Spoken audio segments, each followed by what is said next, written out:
अस्सलाम वालेकुम दोस्तों, मेरा नाम है अली और मेरे साथ हमेशा की तरह मौजूद है दाऊद और आप देख रहे हैं क्रिकेट लवर अली शो।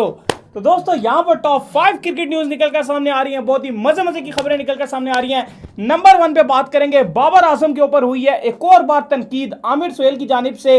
इस बार क्या तनकीद की है उनको भरपूर जवाब देंगे इस वीडियो में और बताएंगे क्या तनकीद हुई है।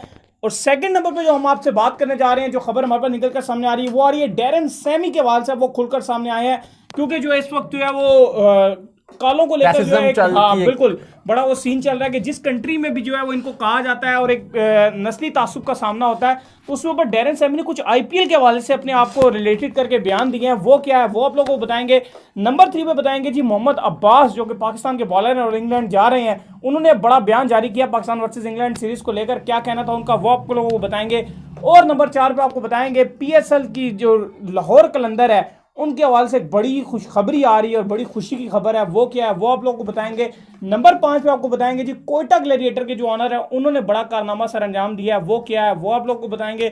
और नंबर 6 पे आपको बताएंगे जी एमडी वसीम जो कि पाकिस्तान के साथ मुंसलिक हैं, उन्होंने अब जो है वो बड़ा डोनेशन एक दिया है। वो क्या है वो आप लोगों तक पहुंचाएंगे। लेकिन इन सब चीज़ों को जानने से पहले अगर आप आए हमारे चैनल पर नए तो चैनल को सब्सक्राइब करके साथ लेके बेल आइकन को बजाना तो आप लोगों ने भूलना ही नहीं है। तो डिस्कशन का जो आगाज है वो करते हैं जी बाबर आजम को लेकर। तो दाऊद हमने देखा था कि आमिर सोहेल ने पहले भी जो है वो स्टेटमेंट जारी की थी बाबर आजम के अगेंस्ट, एक बार फिर स्टेटमेंट जारी की है। क्या कहेंगे? देखिए अली, बड़ी अजीब व गरीब बात लगती है क्योंकि इस टाइम बाबर आजम की अगर बात की जाए तो दुनिया उनकी तारीफ कर रही है, लेकिन आमिर सोहेल एक वो बंदे हैं जो कहते हैं कि जिन्होंने अभी आप कुछ ही पीछे अगर आप चले जाएं तो कुछ टाइम पहले उन्होंने कहा था कि बाबर आजम को मैं फैब 4 में नहीं देखता क्योंकि बाबर आजम के अंदर अभी बहुत कमियां हैं और वो अभी उतने वर्ल्ड क्लास प्लेयर नहीं बने हैं कि मैं उन्हें फैब 4 में कहूँ। अब जो उनका कल रिसेंटली उनका जो स्टेटमेंट आया, जो उन्होंने एक छोटा सा एक उन्होंने बयान जारी किया, उसमें उन्होंने कहा है कि बाबर आजम के अंदर टेक्निकली फॉल्ट है। बाबर आजम टेक्निकली वो कहते हैं कि फॉल्ट है। अब अगर उनकी बात अली देखा जाए तो बिल्कुल ठीक कह रहे हैं कि वो बाबर की टेक्निक फॉल्ट है क्योंकि बाबर आजम अली अगर आप लें तो 2019 में बाबर आजम की अगर आप बात करें तो T20 में मोस्ट चौके मारे हैं 163। बाबर आजम 167 चौके मारे हैं जो सबसे ज्यादा चौके कैलेंडर में, लेकिन हैट्रिक भी कर चुके हैं। हैट्रिक मींस 3-3 चौके। हाँ बिल्कुल, उसके भी इनका रिकॉर्ड है। लेकिन बिल्कुल ठीक कह रहे हैं कि उनका बाबर आजम टेक्निकली फॉल्ट है। इससे पहले अगर आप बात करें तो 2016 में विराट कोहली ने सबसे ज्यादा जो T20 में कैलेंडर ईयर में 4 मारे थे और वो 153 मारे थे। तो विराट कोहली ने किसी भी कैलेंडर ईयर में इन T20s 4 की अगर बात की जाए तो मोस्ट रन्स बनाए, मोस्ट चौके मारे हैं। और अगर रिकॉर्ड्स की बात करें तो हम तो शोज कहते हैं कि उनके ऊपर कम पड़ जाएंगे बाबर आजम के ऊपर, लेकिन बिल्कुल ठीक कहते हैं आमिर सोहेल के बाबर आजम की जो टेक्निक है वो ठीक नहीं है, फॉल्टी टेक्निक है, उनकी टेक्निक में मिस्टेक है। अली मुझे तो लगता है ना कि आमिर सोहेल एक जो गिलास होता है ना पानी का, जो बेशरम लोग होते हैं वो उसमें जो आपने पहले कहा विराट कोहली के हवाले से कहा था नहीं, बाबर आजम नहीं मैंने विराट कोहली का बताया था। विराट कोहली का सबसे ज्यादा चौके विराट कोहली ने 2016 में 153 मारे थे लेकिन T20 में, लेकिन बाबर आजम ने जो है 2019 में 167 चौके मार के 2019 में सबसे ज्यादा मोस्ट कैलेंडर ईयर के चौके मार चुके हैं। लेकिन फिर भी जैसे वो कह रहे हैं कि रिकॉर्ड उनका ठीक नहीं था। अच्छा, मैं बात कर रहा था अली, एक गिलास होता है पानी का जिसमें एक चुटकी, जो बेशरम लोग होते हैं ना वो एक चुटकी डाल के उसमें पी लेते हैं और उनके अंदर बड़ी वो बेशरम लोग कहलाते हैं। लेकिन आमिर सोहेल ने उस पानी के गिलास के अंदर 5-6 जो है ना 5-6 चम्मच मिलाए और उसके बाद वो उन्होंने पी लिए हैं, इसलिए वो इतने बेशरम हुए हैं। और अली आप बाबर आजम को ये हटा दें, ये जो इंसिडेंट है ना, अगर आप आमिर सोहेल के पीछे थोड़ा चला जाए तो आमिर सोहेल के हालात ऐसे नजर आते हैं कि रोज वो टीवी पे बैठे होते हैं सलमान बट के साथ, उस कैप्टन के साथ जिसने हमें इंग्लैंड में बेच दिया था।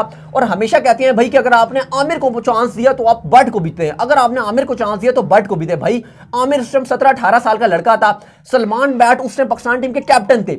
उसके अलावा अली अगर आप पीछे चले जाए थोड़ा सा, बल्कि ज्यादा पीछे ना भी जाए, अगर 4-5 दिन या अभी भी आप देख रहे होंगे उनको डिफरेंट शोज में सलीम मलिक के साथ आते हैं जिन्होंने सही तरीके से खूब फिक्सिंग की थी, रज के की थी, वहां पे बैठे होते हैं और उनको डिफेंड कर रहे होते हैं खूब तरीके से कि मेरा दोस्त है फलाना है। भाई इनको शुक्र करना चाहिए अली कि इनका नाम फिक्सिंग में नहीं है, बचत हो गई है इनकी। ऊपर से हरकतें ऐसी कर रहे हैं और जो हमारा पाकिस्तान का सर फखर से बुलंद कर रहे हैं बाबर आजम, उनके ऊपर एक जो है तनकीद कर रहे हैं। नेगेटिव बात नहीं होनी चाहिए बाबर आजम के ऊपर, उनकी टेक्निक अच्छी है। और अली चैंपियंस ट्रॉफी में जब हम जीते थे तब इन्होंने कहा था जी कि आपको जितवाया जा रहा है। भाई कौन जितवा रहा है? पाकिस्तान टीम खुद जीती थी, तो इन्होंने उसमें भी डाल दिया था कि भाई आपको खुश नहीं होना चाहिए। सरफराज को और पाकिस्तान टीम को कहा था कि आपको जितवाया जा रहा है। ये तो पता नहीं कैसे पाकिस्तान के लिए, मुझे लगता है कि बुग़्ज़ इनके दिल में, जो पाकिस्तान का स्टार ऊपर जा रहा होता है, पाकिस्तान को इवेंट जीत रहा हो, तो इनके दिल से जो है ना वो बुराई निकलना शुरू हो जाती है। तो मेरे ख्याल से इनको खुद शर्म आनी चाहिए और शर्म का जो गिलास है वो अभी नहीं चाहिए कि वो ना पिए। और सही हो गया, आपने तो वाकई में सही बात कर दी और अब इस बात पे अमल भी होना चाहिए। बिल्कुल। तो सेकंड नंबर पे जो दाऊद खबर निकल के हमारे पास सामने आ रही है वो आ रही है डैरन सैमी को लेकर। जैसे कि हमने देखा था कि इस वक्त पूरे अमेरिका में जो है वो सिर्फ एक इंसान जिसको जो है वो सिर्फ इस बुनियाद पे मार दिया गया कि उसका रंग काला था और नस्ली तासुब की बुनियाद पर उस बेचारे को मार दिया गया। तो अब डैरन सैमी भी इस सवाल से निकलकर सामने आया और उनको पता नहीं था कि कालू का लफ्ज है क्या। हाँ। और उनको आईपीएल में कह रहे हैं कि मुझे सब कालू कालू कहते थे। तो अब उन्होंने इसके हवाले से क्या कहा जी? अली बिल्कुल आप ठीक कह रहे हैं कि जिस तरह फ्लॉइड का जो आजकल चला हुआ इस टाइम ट्रेंड यूएसए में, अगर आप देखें, अगर आपने वीडियोस देखी हो तो धूम मची हुई है। और उसमें अगर आप देखें तो रिसेंटली जल्दी जल्दी जो है वो ट्वीट कर रहे हैं, डैरन सैमी कुछ ना कुछ उसके हक में बोल रहे हैं और वो कहते हैं कि जो नहीं बोलेगा इस बारे में उसका मतलब ये है कि वो भी रेसिज्म को सपोर्ट करता है, ये डैरन सैमी कहते हैं। लेकिन रिसेंटली जो उनकी कल स्टेटमेंट निकल कर आई है वो बड़ी हैरानकुन है, क्योंकि उन्होंने कहा है कि मैं भी आईपीएल में जो है वो रेसिज्म का शिकार हुआ हूं। क्योंकि वो कहते हैं कि सनराइजर्स हैदराबाद की जो टीम प्लेयर्स थे वो कहते हैं कि मुझे और साथ तिशारा पेरेरा जो श्रीलंकन प्लेयर हैं, ऑलराउंडर हैं, कहते हैं कि मुझे और तिशारा पेरेरा को सारे जो हैं वो कालू कालू बुलाते थे। और वो कहते थे कि मैं समझ रहा था कि कालू का मतलब है स्ट्रॉन्ग स्टेलियन, यानी कि स्ट्रॉन्ग तगड़ा एक बंदा है। वो कहते हैं मैं समझ रहा था कि मुझे ये और उसको हम स्ट्रॉन्ग बोल रहे हैं। लेकिन वो कह रहे थे कि जब से मुझे पता चला, कल की पोस्ट के बाद से मुझे पता चल गया कि इसका मतलब क्या है, मैं रेसिज्म अब्यूज का शिकार हो रहा था क्योंकि मुझे कालू कालू बोल रहे थे सारे टीम प्लेयर। वो कह रहे हैं कि उस टाइम के बाद से मैं शदीद गुस्से में हूं और वो तो काफी जो नाराजगी का इजहार कर रहे हैं। अली फिलहाल आप देखें काफी इंडिया के अखबारों में भी बड़ी बड़ी हेडलाइन छप रही हैं, अखबार मीडिया में भी बात हो रही है। तो आगे देखते हैं कि क्या इसके ऊपर क्या क्लियरेंस आती है कि आगे आईपीएल के हवाले से क्या कहेंगे। लेकिन फिलहाल डैरन सैमी कह रहे हैं कि जब से मुझे पता चला कि वो मुझे कालू कालू कह रहे थे मैं बहुत ज्यादा गुस्से में हूं। नहीं, सही बात है, होना भी चाहिए गुस्से में, क्योंकि हर इंसान को प्रॉपर रिस्पेक्ट देनी चाहिए।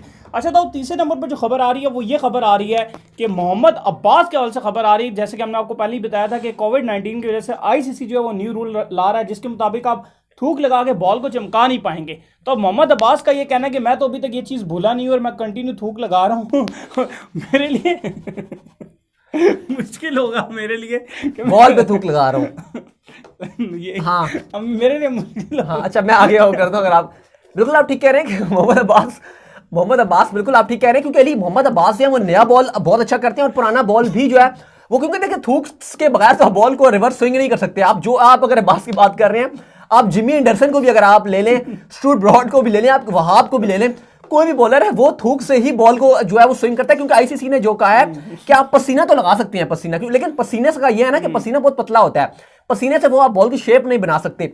जो थूक होता है उससे आप बॉल पे एक लेयर आप थोड़ी सी क्रिएट हो जाती है, थोड़ा सा बॉल हार्ड होना शुरू हो जाता है। क्योंकि ज़्यादा जब आप थूक जमाते हैं तो वो एक बॉल पे एक हेल्प कर देता है। तो बहरहाल फिलहाल अब्बास ने कहा कि अगर मैं तो ये अज्यूम भी नहीं कर पा रहा कि अगर एक फास्ट बॉलर बगैर थूक लगाए जो बॉल करे, क्योंकि वो कहते हैं कि जनरली अनकॉन्शियस भी अगर मैं बॉल पे जा रहा होता हूं तो मैं खुद लगा देता हूं थूक। तो कह रहे हैं इस बात को रोकना भी बहुत मुश्किल काम है कि मैं कहूं कि मैं थूक नहीं लगा रहा। आप हंस लें अगर आपको ज्यादा हंसी आ रही है तो वो ये कहते हैं। लेकिन अली अब दूसरा उन्होंने कहा कि अगर आईसीसी इसका मुतबादिल भी हमें कुछ देगा, यानी कि फॉर एग्जाम्पल वो कह रहे थे कि अगर आईसीसी हमें ये कह सकता है, कोई जैसे अभी चल रही थी कि कोई गम वगैरह की लगाने की इजाजत देंगे, ऑफिशियली अंपायर जो होगा अंपायर के पास जाया करेंगे और अंपायर थोड़ी सी गम दे देगा और वो उसके ऊपर जो है वो लगा के हेल्प ले लेंगे। आईसीसी जो है वो थूक के मुतबादिल भी लाजमी कोई चीज ऐसी देगा।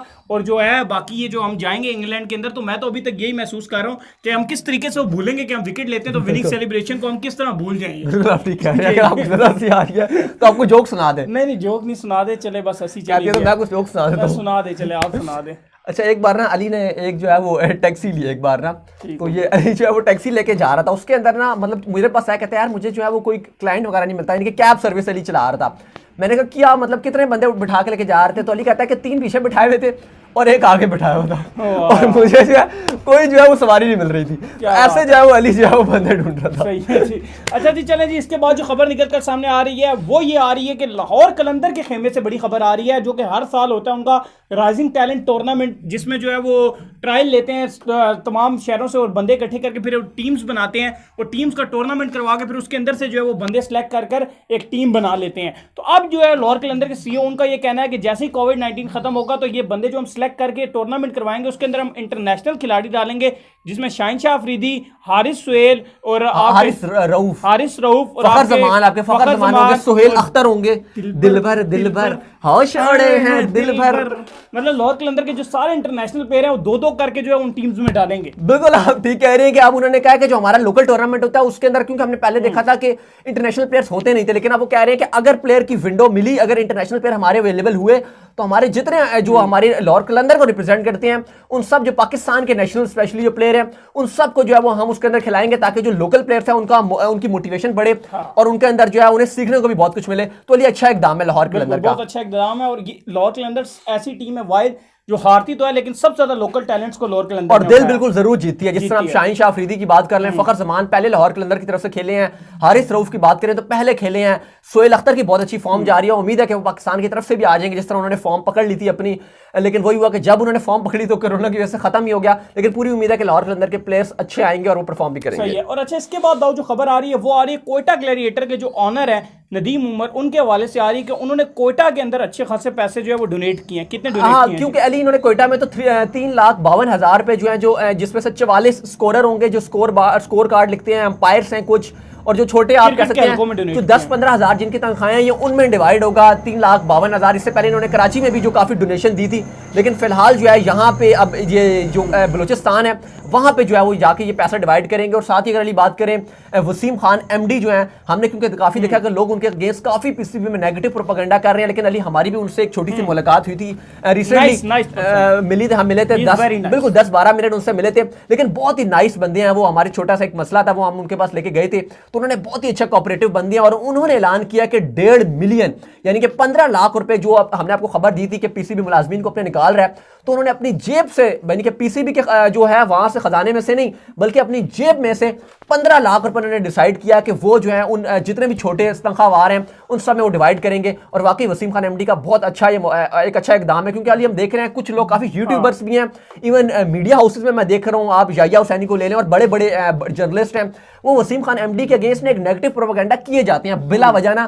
खाली अपने, हमने देखा क्योंकि सबके एजेंडास रहे इन लोगों के ना, और अपने एजेंडा की वजह से ना नेगेटिव PCB के अगेंस्ट जो अच्छा भी काम कर रहा हो ना PCB, लेकिन जो गलत करता है वो तो हम भी बात करते हैं, लेकिन जब कभी कोई अच्छा काम कर रहा हो तो उसको तारीफ बनती है। सही है। तो उम्मीद करते हैं कि आपको हमारी ये वीडियो आई होगी पसंद। अगर आई है पसंद तो वीडियो को कीजिए लाइक, अगर आपने चैनल को अभी तक सब्सक्राइब नहीं किया सब्सक्राइब करके साथ लगे बेल आइकन को बजाना नहीं भूलना। और दाऊद को फॉलो करें इंस्टाग्राम पे, बताओ मुझे, आप मुझे इंस्टाग्राम में फॉलो कर सकते हैं। अगर आपका कोई क्वेश्चन हो तो आप हमें कमेंट भी कर सकते हैं और मुझे भी भेज सकते हैं, क्या पता हम जो आपके नेक्स्ट शोज हैं वहां से हम टॉपिक भी जो है वो शामिल कर लेंगे अपने सेगमेंट में। फिर आप लोग मिलते हैं नेक्स्ट वीडियो में, तब तक के लिए अल्लाह हाफिज।